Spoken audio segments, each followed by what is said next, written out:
بسم اللہ الرحمن الرحیم الرحمن علم القرآن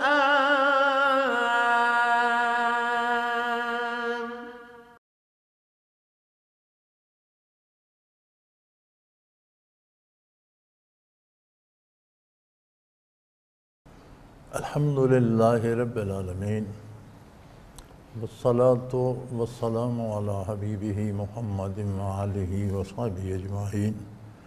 اعوذ باللہ من الشیطان الرجیم، بسم اللہ الرحمن الرحیم۔ وخلق اللہ السماوات والارض بالحق ولتجزى كل نفس بما كسبت وهم لا يظلمون۔ افرأيت من اتخذ إلهه هواه وأضله الله على علم وختم على سمعه وقلبه وجعل على بصره غشاوة فمن يهديه من بعد الله أفلا تذكرون۔ وقالوا ما هي إلا حياتنا الدنيا نموت ونحيا وما يهلكنا إلا الدهر وما لهم بذلك من علم إن هم إلا يظنون۔ وَإِذَا تُتْلَى عَلَيْهِمْ آيَاتُنَا بَيِّنَاتٍ مَا كَانَ حُجَّتُهُمْ إِلَّا أَنْ قَالُوا ائْتُوا بِآبَائِنَا إِن كُنتُمْ صَادِقِينَ۔ قُلِ اللَّهُ يُحْيِيكُمْ ثُمَّ يُمِيتُكُمْ ثُمَّ يَجْمَعُكُمْ إِلَى يَوْمِ الْقِيَامَةِ لَا رَيْبَ فِيهِ وَلَكِنَّ أَكْثَرَ النَّاسِ لَا يَعْلَمُونَ۔ اللهم سبحانك لا علم لنا إلا ما علمتنا إنك أنت العليم الحكيم۔ رب اشرح لي صدري ويسر لي أمري واحلل عقدة من لساني يفقهوا قولي رب زدني علما۔ مولاي صل وسلم دائما أبدا على حبيبك خير الخلق كلهم۔ ارشاد باری ہے وَخَلَقَ اللَّهُ السَّمَاوَاتِ وَالْأَرْضَ بِالْحَقِّ، کہ ذرا اس کائنات کے نظام پہ غور کرو۔ کیا اس کا ایک ایک لمحہ انصاف، عدل اور توازن پر برقرار نہیں؟ کائنات کی کوئی شے، کوئی سورج، کوئی ستارہ، کوئی سیارہ، کوئی جھونکا ہوا کا، کوئی قطرہ پانی کا بغیر کسی پروگرام کے اپنی مرضی سے چلتا؟ کوئی ذرہ اپنی مرضی سے حرکت نہیں کرتا۔ اور یہ اتنا خوبصورت اور اتنا متوازن نظام ہے کہ جس میں کوئی شخص کوئی اور بہتری کی تجویز پیش نہیں کر سکتا۔ یعنی سارا نظام کائنات عدل پر قائم۔ گرمی آتی ہے نا، دوست شکایت کرتے ہیں آج بڑی گرمی ہے، تو میں صرف یہ جواب دیتا ہوں کہ گرمیوں میں گرمی ہی ہوا کرتی ہے۔ آپ گرمیوں میں سردی کیوں تلاش کرتے ہیں؟ سردیاں آتی ہیں تو شکایت ہوتی ہے آج سردی بہت زیادہ ہے، تو میں یہی کہا کرتا ہوں کہ سردیوں میں سردی ہی ہونی چاہیے۔ یہی تقاضا ہے عدل کا، انصاف کا۔ گرمیوں میں سردی آ جائے، سردیوں میں گرمی لگے تو یہ اس کے خلاف ہے، یہ عدل کے خلاف ہے۔ تو ہر ذرہ، ہوا کا ایک جھونکا، پانی کا ایک قطرہ، آسمانوں کی بناوٹ، ستارے، سیارے، ستاروں سیاروں کا زمین سے تعلق، ان کے اثرات، بہت جانا سائنس نے، بہت جانا۔ تو میں ایک سائنسدان کا بیان پڑھ رہا تھا، عالمی سطح کے مشہور سائنسدان کا۔ وہ کہہ رہا تھا کہ ہم بہت مبالغہ کریں، بہت بڑھا چڑھا کر بیان کریں، بڑا جھوٹ شامل کریں، تو شاید ہم کہہ سکیں کہ ہم نے جو قوت انسانی دماغ میں صرف ہیں ان کا 10% ہم نے دریافت کر لیا۔ ابھی سائنس کہتی ہے کہ ایک انسانی دماغ کا 90% سے زیادہ ہمیں دریافت نہیں ہو سکا، جو خود انسان کے وجود کے اندر ہے، جسے ہر بندہ استعمال کر رہا ہے۔ تو پھر ارض و سما کی وسعتیں، کائنات کا نظام، ایک ایک ستارے، ایک ایک سیارے کی حرکت، ان کے مقرر راستے، ایک ستارہ ایک سیارہ اپنے مقرر راستے سے ہٹ جائے، ساری کائنات تباہ ہو جائے، ایک دوسرے سے ٹکرائے، وہ اگلے سے، ہر چیز تباہ ہو جائے۔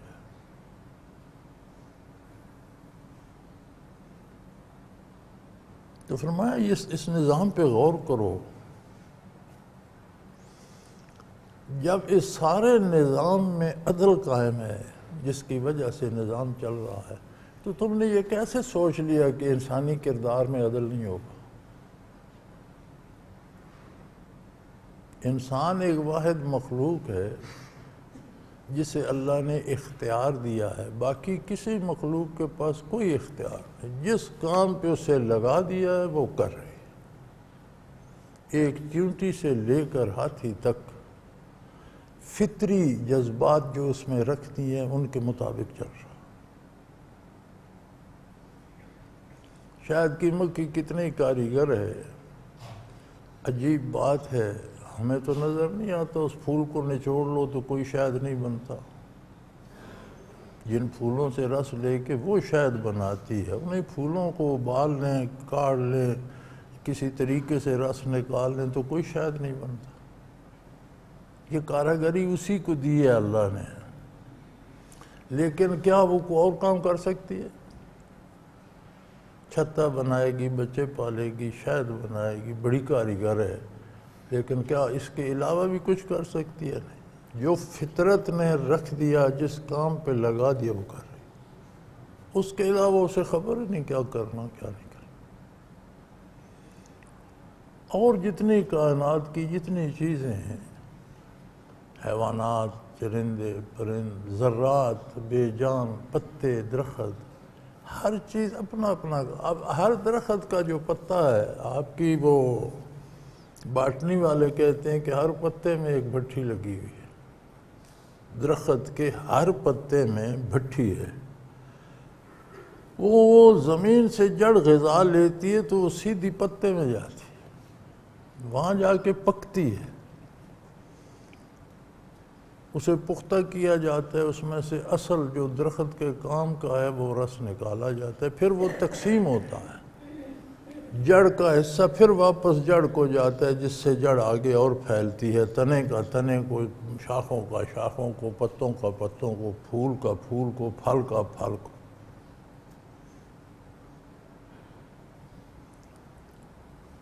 کوئی کہیں کبھی گڑبڑ ہوئی ہے کہ جس درخت پہ انگور لگنے تھے اس پہ انار لگ جائے، یا جس پہ انار لگنے تھے اس پہ آم ہوگا؟ کوئی ذرا کہیں گڑبڑ؟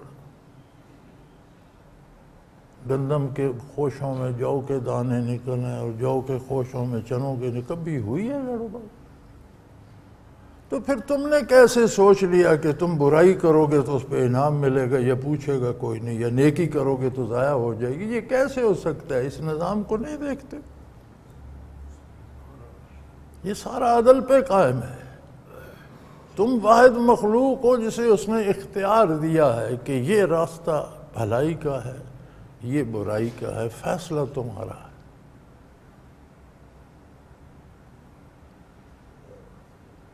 اور تمہیں یہ اختیار اس لیے دیا گیا ہے کہ انسان کے علاوہ ساری مخلوق حکم کی پابند ہے، حاکم کو نہیں جانتی۔ واحد مخلوق ہے انسان جو ذات باری کی طرف نگاہ کرتا ہے، اللہ کون ہے، کہاں ہے، اللہ کیسا ہے۔ انسان کے علاوہ کسی مخلوق میں یہ جرات نہیں۔ تو جب تم میری ذات پہ نگاہ کرنا چاہتے ہو تو پھر میں نے اپنے مقابلے میں ایک بازار سجا دیا ہے۔ کہا جاتا ہے دنیا بڑی مردار ہے اور دنیا بڑی بری ہے، اور یہ دنیا بڑی خوبصورت ہے، دنیا بڑی لذیذ ہے، دنیا میں اتنی لذتیں ہیں کہ قرب باری اور وصال باری کی لذتوں کو چھوڑ کر انسان اس میں غرق ہو گیا۔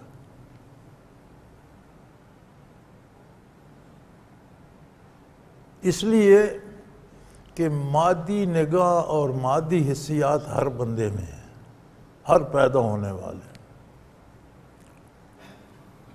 اللہ کی ذات سے، اللہ کی برکات سے، اللہ کے تعارف سے، اس کے جاننے سے، اس کی عظمت سے تعلق ہے روح کا۔ روح میں حیات پیدا نور ایمان سے ہوتی ہے۔ صرف حیات نہیں چاہیے ہوتی، ایک شخص زندہ ہو، اسے دکھائی بھی نہ دیتا ہو، سنائی بھی نہ دیتا ہو، اٹھ بھی نہ سکتا ہو، تو کیا زندگی ہے؟ حیات بھی چاہیے اور صحت بھی چاہیے۔ صحت آتی ہے اتباع رسالت سے، زندگی آتی ہے روح میں ایمان لانے سے، اس کی صحت کا مدار ہے اتباع رسالت پر۔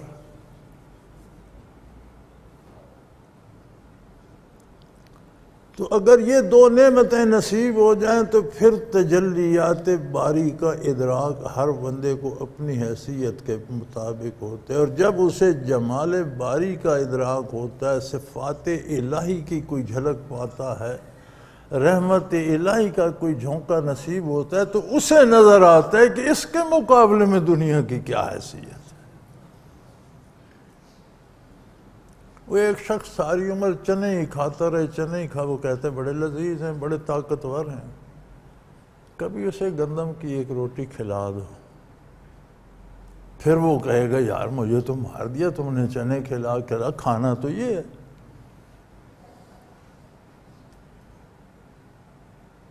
ایک فرد دال ساگ کھاتا رہے، دال ساگ کھاتا رہے، وہ جب سمجھتا ہے دنیا میں دال ساگ ہی سب سے بہتر نعمت ہے، اسے کوئی اچھا سالن کھلا دو، پھر اس کی آنکھیں کھلیں گی، یا نہیں یا میں نے تو عمر ضائع کر دی کھانے کی چیز۔ تو جب روح میں حیات اور صحت آتی ہے تب پتہ چلتا ہے کہ دنیا بکواس ہے۔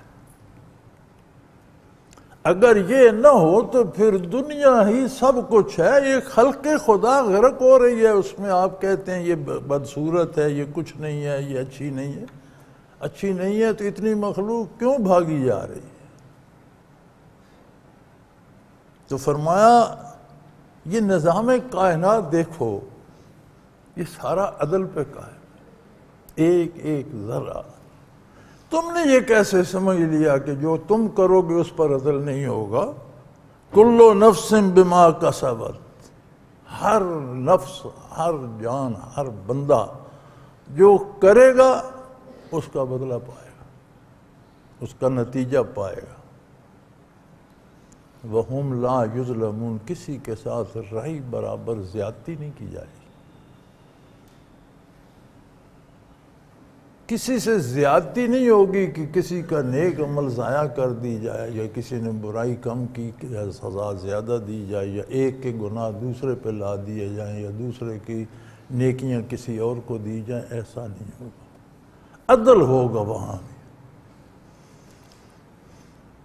عدل اور ظلم ایک دوسرے کے خلاف ہیں، جہاں سے عدل اٹھتا ہے وہاں ظلم ہوتا ہے، جہاں ظلم مٹتا ہے وہاں عدل آ جاتا ہے، مقابل ہیں ایک دوسرے کے۔ عدل نہیں ہوگا تو ظلم ہوگا، ظلم نہیں ہوگا تو عدل ہوگا۔ تو فرمایا اس کی بارگاہ میں ظلم نہیں ہوگا، زیادتی نہیں ہوگی، غلط کام نہیں ہوگا۔ لیکن لوگوں کا کیا حال ہے؟ فرمایا ہم نے تو انہیں معرفت الہی کی استعداد دی تھی، تو ہم نے تو کائنات پہ پیش کی، پہاڑوں، دریاؤں پہ، سمندروں پہ پیش کی کہ ہے کوئی مخلوق میں جو اس امانت کو اٹھا سکے۔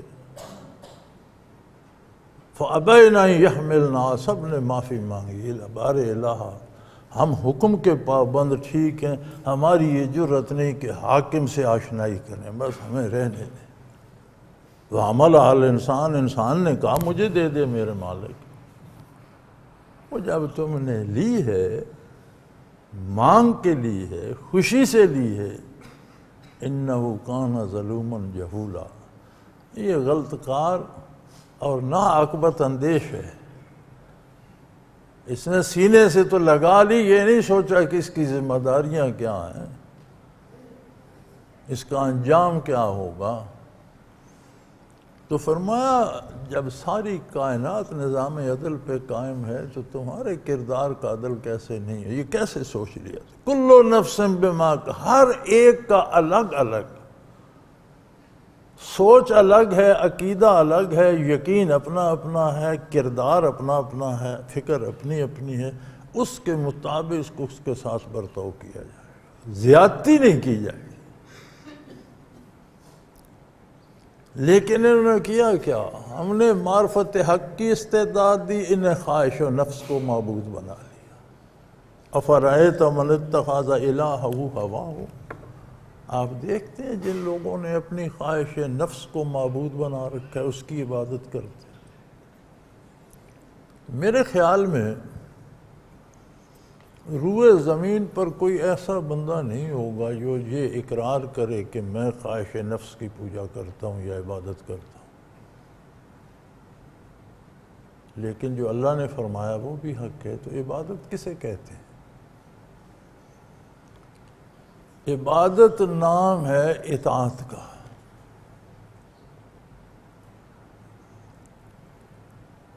غیر مشروط اطاعت، نفع کی امید یا نقصان کے ڈر سے اطاعت، یہ عبادت کہلاتی ہے۔ نہیں کروں گا تو یہ نقصان ہوگا، کروں گا تو یہ فائدہ ہوگا، لہذا کرنا چاہیے، یہ کیا ہے؟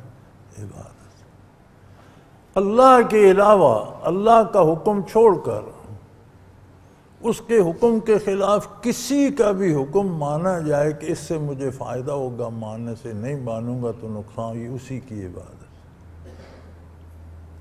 تو فرمایا جب یہ خواہش نفس جو نفس میں پیدا ہوتی ہے، تو نفس خود ایک بخار ہے جو مادی اجزاء کے ملنے سے پیدا ہوتا ہے، اس کا رجوع مادے کی طرف ہے، وہ مادی لذات کی طرف جاتا ہے، مادی حسن کی طرف جاتا ہے۔ تو لوگ وہ اطاعت جو اللہ کے لیے تھی، اللہ کے احکام کو چھوڑ کر اس کی شروع کر دیتے ہیں، تو گویا انہوں نے اپنے نفس کو معبود بنا رکھا۔ بظاہر تو کوئی نہیں مانتا کہ میں نفس کی پوجا کرتا ہوں، لیکن اکثریت پوجا نفس ہی کی کرتی ہے۔ فرمایا کتنا بڑا جرم ہے کہ ہم نے تمہیں استعداد دی معرفت الہی کی، اس سے ایک طرف پھینک کر تم نے نفس کی عبادت شروع کر دی۔ یہ اتنا بڑا جرم ہے کہ اس کی سزا کیا دی جاتی ہے؟ فرمایا دنیا میں اس کی سزا یہ ہے وَأَدَلَّهُ اللَّهُ عَلَىٰ عِلْمٍ، بندہ سنتا رہتا ہے، پڑھتا رہتا ہے، دیکھتا رہتا ہے، جانتا رہتا ہے، کہتا ہے یہ برائی ہے لیکن پھر کرتا ہے۔ یہ سزا ہے اللہ کی طرف سے۔ جب عظمت الہی کو بھول کر نفس کی اطاعت کی جاتی ہے تو اس پر جو سزا مرتب ہوتی ہے وہ یہ ہے کہ توفیق عمل سلب ہو جاتی، علم سلب نہیں ہوتا، بندہ برائی کو برائی سمجھتا ہے، جھوٹ کو سمجھتا ہے جھوٹ بولنا برا ہے لیکن پھر جھوٹ بولتا ہے، جانتا ہے کم تولنا بری بات ہے کم تولتا ہے، جانتا ہے کسی کی عزت مال جان لوٹنا بری بات ہے پھر وہی کام کرتا ہے۔ اَدَلَّهُ اللَّهُ عَلَىٰ عِلْمٍ، جانتے بوجھتے گمراہ ہو جاتا ہے۔ یہ نہیں کہ جانتا جان رہا ہوتا ہے کہ یہ برائی ہے لیکن کر رہا ہوتا ہے، یہ اللہ کی طرف سے سزا ہے۔ یہ قرآن نے معیار جو دیے ہیں یہ ہر فرد کے اپنے لیے ہیں۔ ہماری مصیبت یہ ہے کہ ہم یہ معیار دوسروں پر جانچتے ہیں کہ فلاں کیسا ہے، یہ مسئلہ فلاں کا اللہ کے ساتھ ہے، اللہ جانے اور فلاں جانے۔ ہمیں خود کو جاننا چاہیے کہ میں کتنے گناہ دن میں جو میں جانتا ہوں کہ یہ نہیں کرنا چاہیے پھر کرتا ہوں، کیوں کرتا ہوں؟ اگر کرتا ہوں تو یہ اللہ کی ناراضگی کا سبب ہے، اللہ کریم کی طرف سے سزا ہے مجھے، مجھے توبہ کرنی چاہیے، رجوع الی اللہ کرنا چاہیے۔ اگر اس سے بھی بڑھتا ہے، ختم علی سمعہ، اس کے کانوں پہ مہر کر دیتا ہے۔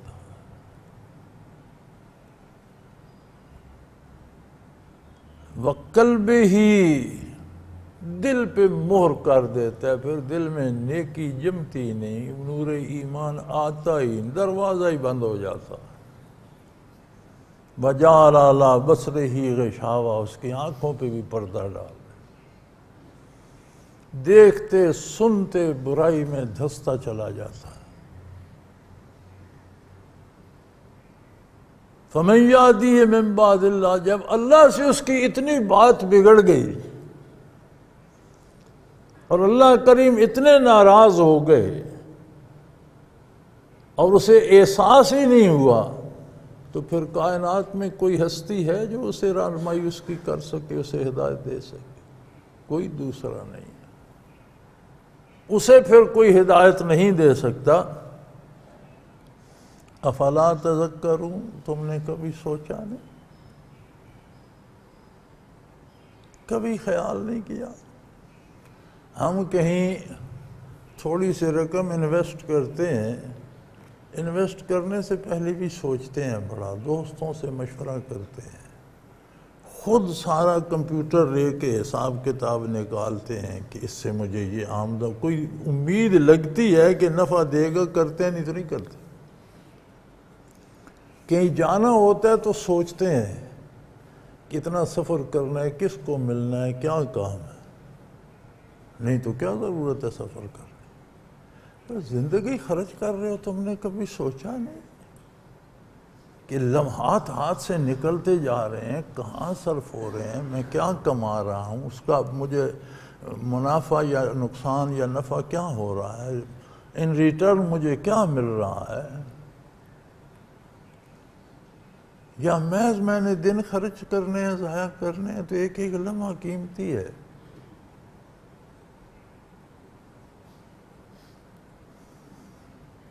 افلا تذکرون، تم نے کبھی بیٹھ کر خیال نہیں کیا؟ تم نے سمجھنے کی کوشش نہیں کی؟ کبھی سوچا نہیں؟ وہ کہتے ہیں، فرمایا اندھا کہتا ہے کہ کچھ بھی نہیں ہے دنیا میں، کوئی کالا پیلا سفید نہیں ہے، سب ایک سا ہے، سب اندھا ہی ہے، سب اندھیرا ہی ہے، اس دنیا میں اندھیرا ہی ہے۔ یہ بھی کہتے ہیں وَقَالُوا مَا هِيَ إِلَّا حَيَاتُنَا الدُّنْيَا، کوئی نہیں جی، بس یہی دنیا کی زندگی ہے، پیدا ہوئے، کھایا پیا، موج کر لو، مر گئے، قصہ ختم ہو گیا۔ نموت وَنَحْيَا، ہم پیدا ہوتے ہیں، مر جاتے ہیں، بس۔ وَمَا يُهْلِكُنَا إِلَّا الدَّهْرُ، اور یہ مرور زمانہ جو ہے یہ ہمیں ہلاک کر دیتا ہے۔ وہ کسی نے کہا تھا نا، شاعر نے، زندگی کیا ہے عناصر میں ظہور ترتیب، زندگی کیا ہے عناصر میں ظہور ترتیب، موت کیا ہے انہی اجزاء کا پریشان ہونا۔ ارے بھائی یہ بات تو آپ نے سمجھ لی کہ عناصر میں ترتیب آئی تو زندگی، بکھر گئے تو موت، لیکن عناصر آئے کہاں سے، کس نے پیدا کی؟ عناصر میں ترتیب کس نے پیدا کی اور انہیں بکھیرتا کون ہے؟ تو دنیا کا کوئی کام از خود نہیں ہوتا، تو انسانی عناصر از خود بن گئے۔ یہ کہتے ہیں ہمیں زمانہ مار دیتا ہے، زمانہ کیا ہے؟ اللہ کریم فرماتے ہیں میری عظمت کا انکار کرتے ہیں اور میری جگہ زمانے کا نام لے لیتے ہیں، اللہ نہیں کہتے، زمانہ کہہ دیتے ہیں، چونکہ یہ زمانے کو ہی خالق اور زمانے کو ہی موت اور حیات کا مالک بنا لیتے ہیں۔ تو نبی کریم صلی اللہ علیہ وسلم نے منع فرمایا تھا، لوگ کہتے ہیں زمانہ بڑا برا ہے، حضور نے منع فرمایا زمانے کو برا نہ کہو۔ یہ جو دہری ہیں، اللہ کے اسماء الہی میں دہر اللہ کا نام نہیں ہے، لیکن ان دہریوں نے اللہ کا نام رکھا ہوا ہے زمانہ۔ جب یہ کہتے ہیں زمانہ ہمیں پیدا کرتا ہے، زمانہ تو مراد اللہ ہی ہوتا ہے، کیونکہ زمانہ از خود تو کوئی حیثیت نہیں رکھتا، کیا ہے زمانہ بھی تو مخلوق ہے۔ اوقات بھی تو مخلوق ہے۔ زمانے کو کس نے بنایا، اسے کون کنٹرول کرتا ہے، کون چلاتا ہے؟ وَمَا لَهُمْ بِذَلِكَ مِنْ عِلْمٍ، فرمایا یہ جاہل ہیں، ان کے پاس علم نہیں۔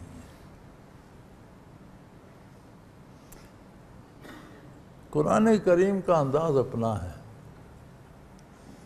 بڑے بڑے سائنٹسٹ، بڑے بڑے ڈاکٹر، بڑے بڑے ماہرین فن، بڑی بڑی نئی چیزیں ایجاد کرنے والے، ہوائی جہاز اور راکٹ بنانے والے کافر گزرے ہیں اور ہیں بھی، سے اب بھی ہیں، جس کو بڑا علم ہے ان کے پاس کہ وہ ایسی چیزیں اللہ فرماتا ہے جاہل ہے۔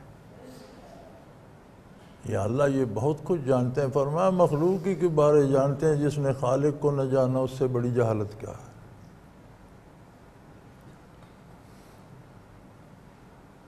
مَا لَهُمْ بِذَلِكَ مِنْ علم، علم میں سے کوئی ذرہ ان کے پاس نہیں۔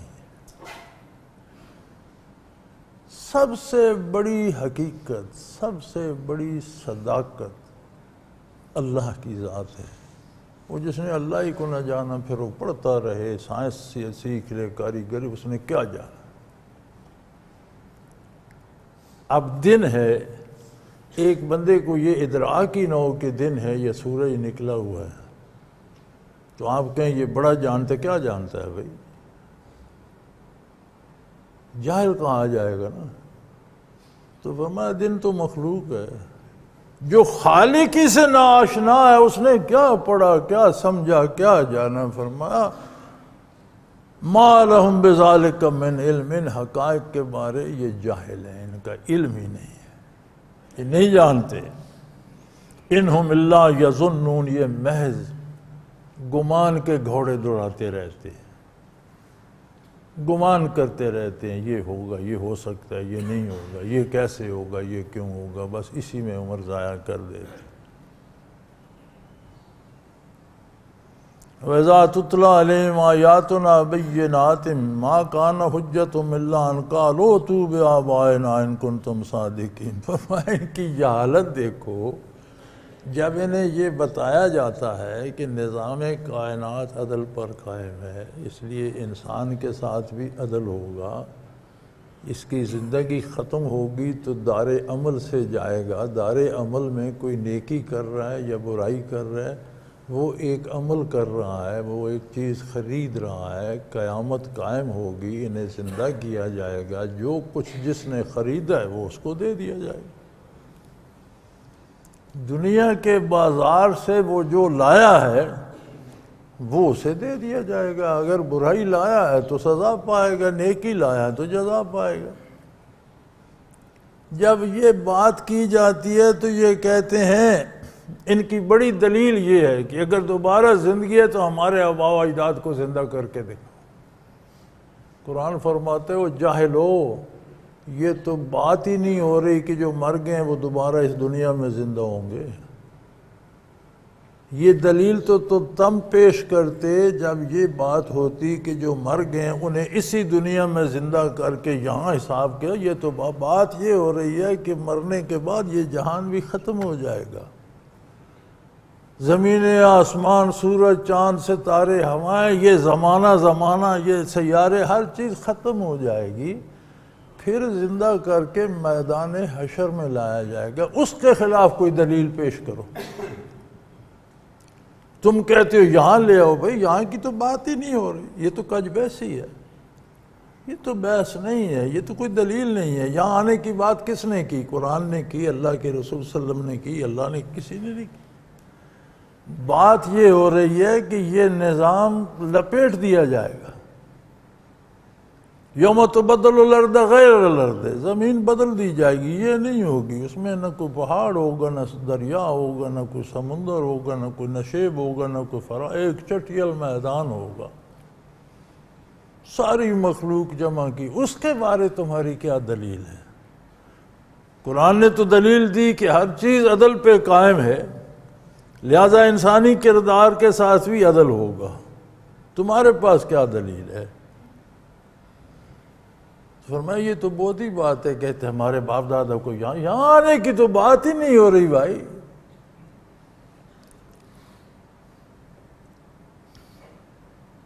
بات یہ ہو رہی ہے، انہیں فرما دیجئے قُلِ اللَّهُ يُحْيِيكُمْ، وہ اللہ ہے جو تمہیں حیات دیتا ہے۔ بے جان ذرات خاکی کو بے شمار مختلف تجربات سے گزارتا ہے۔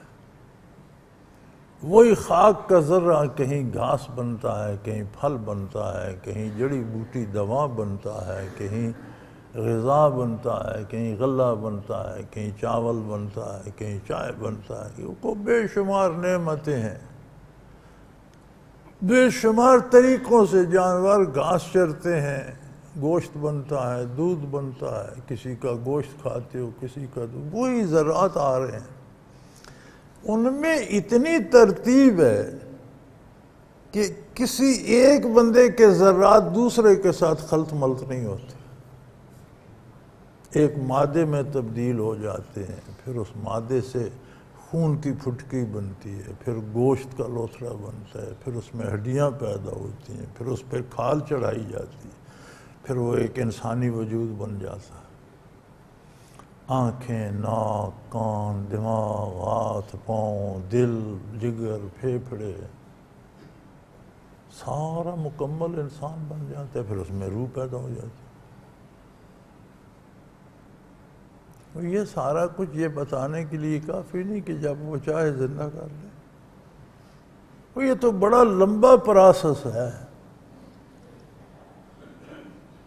انسان کے اجزاء مر کر اتنے منتشر نہیں ہو سکتے جتنے پیدا ہونے سے پہلے کائنات میں پھیلے ہوئے۔ کہاں کہاں سے ذرات آتے ہیں، اتنا باریک بین ہے کہ ایک بندہ غذا کھا رہا ہے، اب ذرات اس میں اپنے وجود کے بھی جا رہے ہیں، اولاد کے بھی جا رہے ہیں، اس کے جو نطفے سے اولاد ہوگی وہ، لیکن وہ اس کے وجود کا حصہ نہیں بنتے، اس کے صلب میں محفوظ ہو جاتے ہیں، اولاد بنے، اپنے جو کھا رہا ہے وہ وجود کا حصہ بنے۔ اتنا باریک بین ہے۔ غذا ماں کھاتی ہے، بچے کا حصہ بچے کو جاتا ہے، ماں کا حصہ ماں کو جاتا ہے۔ غذا ماں کھاتی ہے، دودھ بچہ پی رہا ہے، جو بچے کا حصہ ہے اس کا دودھ بنتا ہے۔ اتنا باریک بین، اتنا قادر، تو مارنے کے بعد پھر زندہ کر دے، اس کے لیے کیا مشکل ہے؟ انہیں فرما دیجئے یحییکم، کہاں سے لائے ہو یہ حیات؟ وہی تمہیں یہ زندگی عطا فرماتا ہے۔ ثم یمیتکم، پھر اگر کوئی کسی کا بس ہے تو کوئی نہ مر کے دکھائے، کر لو ضد، مقابلہ کر لو، میں نے نہیں مرنا۔ زندگی بھی دیتا ہے، موت بھی دیتا ہے، ثم یحییکم، وہ پھر تمہیں زندہ کرے گا، تم نہیں رک سکو گے، تم انکار نہیں کر سکو گے۔ جس نے جو تمہیں زندگی دیتا ہے، پھر تمہیں موت، کتنی ناپسندیدہ ہے موت ہر بندے کو۔ فرمایا کو روک کے دیکھے نہ کہ میں نے نہیں مرنا، مر جاتے ہو نا، اسی طرح پھر جب زندہ کرے گا زندہ بھی ہو جاؤ گے، گھبراؤ نہیں، تمہارے انکار کرنے سے نہیں بچ سکو گے۔ ثم یجمعکم الی یوم القیامہ، قیامت کے دن تم سب کو اکٹھا کر لے، آدم علیہ نبینا علیہ الصلوۃ والسلام سے لے کر ان لوگوں تک جن پر قیامت قائم ہوئی، سب کو ایک وقت میں، ایک میدان میں، ایک جگہ جمع کر لے گا۔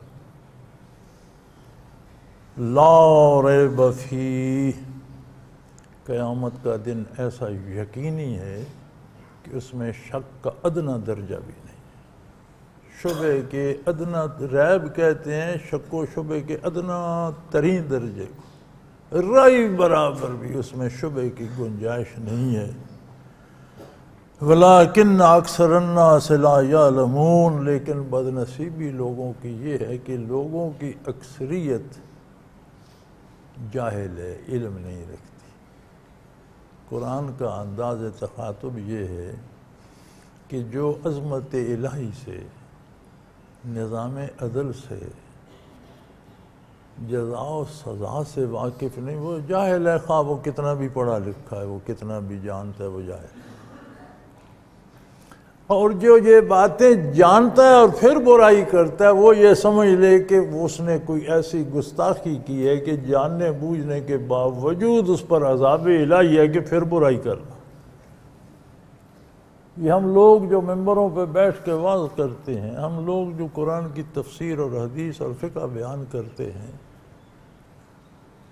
جب ہم جھوٹ بولتے ہیں، جب ہم کسی کا مال ناجائز لیتے ہیں، جب ہم گناہ کرتے ہیں، تو سب سے پہلے ہمیں یہ دیکھنا چاہیے کہ سب سے زیادہ علم تو میرے پاس تھا، میں کیوں گناہ کر رہا ہوں؟ یہ سزا مل رہی ہے۔ علم ہے لیکن تمہارا ایمان نہیں ہے، اس علم پر یقین نہیں ہے، لوگوں کو قیامت قیامت کہتے ہو، خود اعتبار نہیں ہے، خود برائی کرتے ہو۔ تو یہ آیات کافروں سے پہلے اہل علم کو متنبع کرتی ہیں کہ صرف جاننا شرط نہیں ہے، قرآن حفظ کر لیا ٹھیک ہے، حدیث پڑھ لی ٹھیک ہے، فقہ پڑھ لی انعام الہی ہے، لیکن انعام تب ہے جب جان کر اس پر عمل کی توفیق بھی، اور جانتے ہو تو عمل نہیں کرتے تو یہ اس کی ناراضگی ہے، سزا ہے، اس نے توفیق عمل چھین لی ہے۔ اور فرمایا اَضَلَّهُ اللَّهُ عَلَىٰ عِلْمٍ، جانتے بوجھتے گمراہ ہو جاتا ہے، غلطی کر رہا ہے، لوگوں سے مال لوٹ رہا ہے، لوگوں کی عزتیں لوٹ رہا ہے، لوگوں سے خود کو سجدے کروا رہا ہے۔ کمال ہے یار، حد ہو گئی۔ ممبر پہ بیٹھے ہو، قرآن بیان کرتے ہو، حدیث بیان، لوگوں کہتے ہو مجھے سجدہ کرو، اس سے بڑی گمراہی کیا ہوگی؟ تو یہ کیا ہے؟ فرمایا یہ اللہ کی طرف سے سزا ہوتی ہے، اور جب یہ بڑھتی ہے تو پھر دلوں پہ، کانوں پہ، آنکھوں پہ مہر کر دے، ساری عمر پھر وہی کرتے چلے جاتے ہیں تاکہ کہ موت آ جاتی۔ اور اس کے ساتھ ہر انسان کے لیے تنبیہ ہے کہ ہر ایک کو معرفت حق کی استعداد تو دی گئی، ہر ایک کے لیے کتابیں نازل کی گئیں، ہر ایک کے لیے نبی مبعوث کیے گئے، ذرائع علم کے سارے اللہ نے مہیا کر دیے، پھر اس کی حفاظت فرمائی۔ آخری کتاب آئی، فرمایا میں اس کی حفاظت کروں گا، اِنَّا نَحْنُ نَزَّلْنَا الذِّكْرَ وَإِنَّا لَهُ لَحَافِظُونَ۔ یقیناً یہ کتاب، یہ نصیحت، یہ قرآن ہم نے اتارا ہے، ہم اس کی حفاظت کریں گے۔ 15 صدیاں گواہ ہیں، بڑا عرصہ ہوتا ہے 1500 سال۔ دنیا کفر ساری کوششیں کر چکی، مختلف قرآن چھاپے گئے، زیر زبریں بدلا کر جملے بدلا، بڑی کوشش کی گئی، حقیقت قرآن کے انکار کا عقیدہ گھڑا گیا، قرآن میں تعریف ہو گئی ہے، ایک فرقہ پیدا کیا گیا، یہ وہ نہیں رہا، سارے ہیلے کیے گئے، مگر قرآن اپنی جگہ موجود ہے، ایک زیر زبر ہر ایک نقطے کے ساتھ، نہ صرف کتاب کے اوراق میں محفوظ ہے، اللہ نے اپنے بندوں کے سینوں میں محفوظ کر۔ چھوٹے چھوٹے قاعدے ہوتے ہیں، اردو کے، عربی کے، انگریزی کے، کسی بچے کو کہو کوئی انگریزی کا، اردو کا قاعدہ حفظ کر لے اور ہمیشہ اسے یاد رکھے، ہے ممکن ہے؟ یاد ہی نہیں ہوتا، ہو جائے تو یاد رہتا نہیں، بھول جائے۔ اس کی حفاظت کا ایسا سامان بنایا کہ اسے انسانی دلوں اور سینوں میں سمو دیا۔ اتنی بڑی کتاب 7-8 سال کا بچہ اس کے دل میں جمع کر دیتا ہے، سمو دیتا ہے۔ بڑے سے بڑا عالم یہاں جب آیت پڑھتا ہے، ایک زیر زبر غلط پڑھے تو وہ بچہ کھڑا ہو جاتا ہے، یہاں جی زبر نہیں زیر ہے، یہاں آپ زبر پڑھ رہے ہیں، یہاں پیش ہے، یہاں آپ نے نقطہ پڑھا ہے، یہاں نقطہ نہیں ہے، یہاں یہ نہیں بے ہے۔ اس نے ایسے اسباب بنا دیے، وہ قادر ہے۔ تو فرمایا میں اسے قیامت تک محفوظ رکھوں گا، یہ حقائق۔ اب قرآن کی حفاظت ہوگی تو کیا ہوگا؟ کیا صرف قرآن کتابوں میں محفوظ رہے، اسے ماننے والا کوئی نہ ہو تو حفاظت کا حق ادا ہو گیا؟ جاننے سمجھنے والا کوئی نہ ہو تو حفاظت کا حق ادا ہو گیا؟ عمل کرنے والا کوئی نہ، فرمایا اس کی ایک کتاب بھی رہے گی، اس کے جاننے والے بھی ہوں گے، اس کے سمجھنے والے بھی ہوں گے، اس کے ماننے والے بھی ہوں گے، اس پر عمل کرنے والے بھی ہوں گے، یہ قیامت تک رہے گی۔ ہمیں دیکھنا یہ ہے کہ میرا کردار کیا یہ گواہی دیتا ہے کہ میں ان لوگوں میں ہوں جنہیں اللہ کی حفاظت ہے، جو قرآن کے ساتھ ہے، یا کہیں ادھر تو نہیں چلا گیا جو زبانی تو قرآن پڑھتے ہیں عملاً چھوڑ بیٹھے۔ وآخر دعوانا ان الحمدللہ رب العالمین۔ اللہ اللہ اللہ اللہ اللہ اللہ اللہ اللہ۔ حضرت امیر محمد اکرم آوان مد ظلہ العالی دارالعرفان منارہ ضلع چکوال میں سالہ سال سے قرآن و حدیث کے اوپر خطابات کر رہے ہیں اور سلسلہ نقشبندیہ اویسیہ کے مطابق لوگوں کو ذکر الہی کی تربیت دے رہے ہیں۔ وہ قرآن پاک کی تفسیر ترتیب وار بیان کر رہے ہیں۔ تفسیر قرآن کو وہ موجودہ ملکی اور بین الاقوامی حالات کے مطابق بیان کرتے ہیں۔ موٹر وے سے کلر کہار کے انٹرچینج سے نکلتے ہوئے کلر کہار کی جھیل سے ہوتے ہوئے میانی، بوچھال اور نورپور سے گزرتے ہوئے دارالعرفان منارہ پہنچ سکتے ہیں۔ حضرت امیر محمد اکرم آوان نے بچیوں اور بچوں کی دینی اور دنیاوی تعلیم کے لیے سقارہ اکیڈمی کے نام سے ایک درسگاہ بھی قائم کی ہے، جس کا افتتاح ملک پاکستان کے صدر جنرل محمد ضیاء الحق نے اپنے دست مبارک سے کیا تھا۔ وہ تمام احباب جو اسلام کی طلب رکھتے ہیں ان سے گزارش ہے کہ دارالعرفان منارہ ضلع چکوال میں امیر محمد اکرم آوان صاحب کے خطابات سے مستفید ہوں۔ وہ ہر جمعے کو نماز سے پہلے بیان فرماتے ہیں۔ ہر ماہ کی پہلی اتوار کو ماہانہ اجتماع ہوتا ہے جس میں آپ خصوصی خطاب فرماتے ہیں اور پاکستان کے چاروں صوبوں سے احباب اس اجتماع میں شرکت کرتے ہیں۔ اس کے علاوہ یہاں سال میں 2 مرکزی اجتماعات بھی ہوتے ہیں، ایک رمضان المبارک میں اعتکاف کا اجتماع اور دوسرا جولائی اور اگست میں 40 دن کا اجتماع ہوتا ہے جس میں روحانی تربیت کی جاتی ہے۔ اپنا خون سیماب دے کر اتنا ہم کر جائیں گے، نام آقا کا چمن میں پھر رقم کر جائیں گے۔